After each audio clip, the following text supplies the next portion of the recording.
Hi, ഇതെൻ്റെ first സ്റ്റേജാണ്. എനിക്കറിയത്തില്ല ഞാനിപ്പോൾ ഇത് എവിടെ തുടങ്ങും, എവിടെ പോയി അവസാനിക്കുമെന്ന് എനിക്കറിയത്തില്ല. എന്തെങ്കിലും മിസ്റ്റേക്ക് ഉണ്ടെങ്കിൽ നിങ്ങളങ്ങ് ക്ഷമിക്കുക.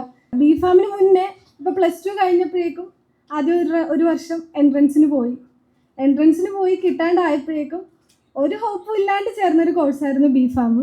ബി ഫാമിന് ചേർന്നു. അതിനുശേഷം പിന്നെ എം ഫാം എന്നുവെച്ചാൽ അത് കഴിഞ്ഞിട്ട് വേറെ എന്ത് ചെയ്യണമെന്ന് എനിക്കൊരു ഐഡിയ ഇല്ല. എം ഫാമിന് അഡ്മിഷൻ കിട്ടി. എം ഫാമിന് കോഴിക്കോട് പോയി ചേർന്നു. അങ്ങനെ പോയി എം ഫാം ഒരു ഫസ്റ്റ് ഇയർ കഴിഞ്ഞപ്പോഴാണ് ഇനി എന്ത് ചെയ്യും. കോഴ്സ് കഴിഞ്ഞു.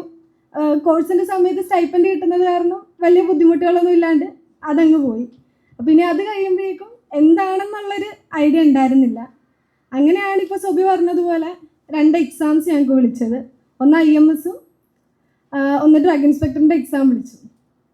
അപ്പോഴും ചുമ്മാ ഒന്ന് അറ്റൻഡ് ചെയ്ത് നോക്കാം, എങ്ങനെയാണ് പഠിക്കേണ്ടത്, എവിടെ തുടങ്ങണം എന്നുള്ളൊരു ഐഡിയ ഒന്നും ഉണ്ടായിരുന്നില്ല. അങ്ങനെ എക്സാമിന് വേണ്ടി പ്രിപ്പയർ ചെയ്ത് തുടങ്ങി.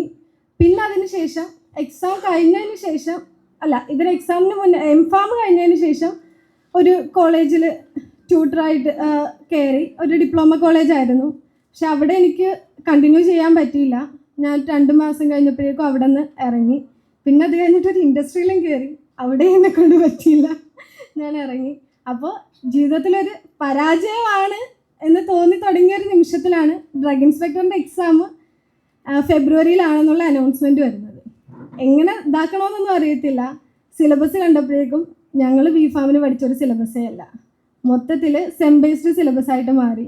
കാണാത്ത കുറേ സബ്ജക്റ്റുകൾ, എന്ത് ചെയ്യുമെന്നൊരു ഐഡിയ ഇല്ല.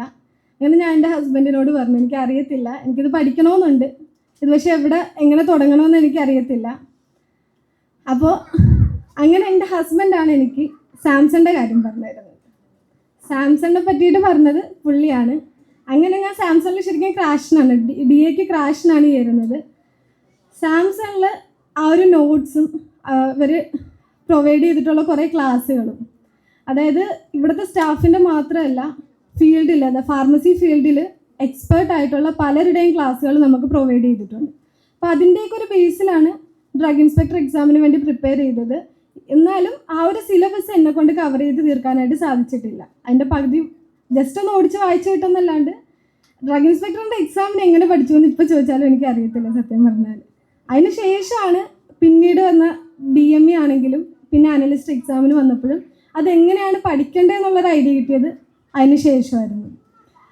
ലൈക്ക് ഞാനിപ്പോൾ DAൻ്റെ എങ്ങനെയൊക്കെ ഓടിച്ച് തീർത്തൊരു സിലബസ്, പക്ഷേ നമ്മളത് ആ ഒരു സിലബസ് ഓറിയൻറ്റഡ് ആയിട്ട് തന്നെ പഠിക്കണമെന്ന് മനസ്സിലായത് DMEൻ്റെ എക്സാമിനാണ്. DMEക്ക് ഞാൻ കൂടുതലും നോട്ട്സിനോടൊപ്പം തന്നെ ഞാൻ ടെക്സ്റ്റുകൾ വായിക്കാൻ തുടങ്ങി. നമ്മുടെ DME പിന്നെ നമുക്ക് ഡിപ്ലോമ ലെവൽ ടെക്സ്റ്റുകൾ വായിച്ചാൽ തന്നെ ഒരു ഐഡിയ കിട്ടും. അതിൻ്റെ DMEൻ്റെ ക്വസ്റ്റ്യൻ പേപ്പർ നമുക്ക് ആ ഒരു ടെക്സ്റ്റിൽ നിന്ന് തന്നെ നമുക്ക് കവർ ചെയ്തെടുക്കാൻ വേണ്ടിയിട്ട് സാധിക്കും എന്നുള്ളത് മനസ്സിലായി. പക്ഷേ നമുക്ക് ആ ഒരു മെത്തേഡ് ഡിഗ്രി ലെവൽ എക്സാംസിന് നമുക്ക് കംപ്ലീറ്റ് ആയിട്ട് അപ്ലൈ ചെയ്യാൻ പറ്റത്തില്ല. കാരണം ഇത്രയും വാസ്റ്റ് ആയിട്ടുള്ളൊരു സിലബസ്, പല പല ടെക്സ്റ്റുകൾ റെഫറൻസ് ആയിട്ട് വരുന്നു. അപ്പോൾ അതിൽ നമുക്ക് എങ്ങനെ ഇത് കവർ ചെയ്യാൻ പറ്റുമെന്നൊരു ഐഡിയ ഉണ്ടായിരുന്നില്ല. അപ്പോൾ അതിനുള്ളൊരു സൊല്യൂഷനായിരുന്നു സാംസങ്സ് പ്രൊവൈഡ് ചെയ്യുന്ന നോട്ട്സ്. ഇവിടെയുള്ള ഓരോ സ്റ്റാഫും അവർ മാക്സിമം ടെക്സ്റ്റുകൾ റെഫർ ചെയ്തിട്ടായിരുന്നു ഓരോ നോട്ട്സും പ്രിപ്പയർ ചെയ്തിരുന്നത്, ഓരോ ക്ലാസ്സുകൾ എടുത്തിരുന്നത്. ആ ഒരു ക്ലാസ്സിൻ്റെ ഇതിലാണ് ഇപ്പോൾ അനലിസ്റ്റിനായാലും പകുതി വരെ പ്രിപ്പയർ ചെയ്തിരുന്നു. പക്ഷേ DAൻ്റെ റാങ്ക് ലിസ്റ്റ് വന്നതിന് ശേഷം പിന്നെ ഒരാഴ്ചത്തേക്ക് വേറൊരു ലെവലിലായിരുന്നു ഞങ്ങൾ 3 പേരും. ഞങ്ങളൊരു നോർമൽ സ്റ്റേറ്റിലല്ലായിരുന്നു ഞങ്ങൾ 3 പേരും.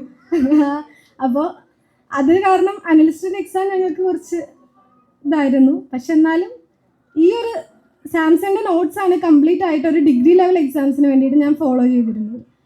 ഡിപ്ലോമയ്ക്ക് കുറച്ചുകൂടെ നമ്മുടെ അതായത് DPharmൻ്റെ എക്സാംസിനൊക്കെ വേണ്ടിയിട്ട് ആ ഒരു ടെക്സ്റ്റ് നമുക്ക് ഫോളോ ചെയ്താൽ ഇപ്പോൾ അതിൻ്റെ ആ ഒരു മാർക്ക് നമ്മൾ നോക്കിയാൽ തന്നെ മനസ്സിലാവും. ആദ്യമൊക്കെ ഒരു 60-70 ആയിരുന്നു മാർക്കുകൾ വന്നിരുന്നതെന്നുണ്ടെങ്കിൽ ഇപ്പം കഴിഞ്ഞ IMSൻ്റെ എക്സാമിന് ഒരു 70 എബോവ് എല്ലാവർക്കും ഓൾമോസ്റ്റ് സ്റ്റുഡൻസിനുണ്ടെന്ന് പറയുന്നുണ്ട്. അപ്പോൾ ആ ഒരു ടെക്സ്റ്റ് ഫോളോ ചെയ്തിട്ടുണ്ടെങ്കിൽ നമുക്ക് അത് ഡിപ്ലോമൻ്റെ എളുപ്പത്തിൽ നമുക്ക് നമ്മുടെ കയ്യിൽ ഒതുക്കാൻ വേണ്ടിയിട്ട് സാധിക്കും. പക്ഷേ ഈ ഒരു ഡിഗ്രി ലെവൽ അല്ലെങ്കിൽ നമ്മുടെ MPharm ലെവലിലേക്കൊക്കെ പോകുമ്പോഴേക്കും നമുക്ക് എത്രത്തോളം വായിക്കാൻ പറ്റുമോ, എത്രത്തോളം റിവൈസ് ചെയ്യാൻ പറ്റുമോ, അതിൻ്റെയൊക്കെ അടിസ്ഥാനത്തിലായിരിക്കും നമ്മുടെ മാർക്ക് വരുന്നതും.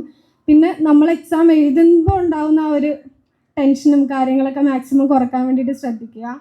മാക്സിമം നെഗറ്റീവ്സ് അവോയ്ഡ് ചെയ്യാൻ വേണ്ടി നോക്കുക. ഒരു 0.33 ആയിരിക്കും പലരുടെയും റാങ്കുകൾ മാറി പോകുന്നത്.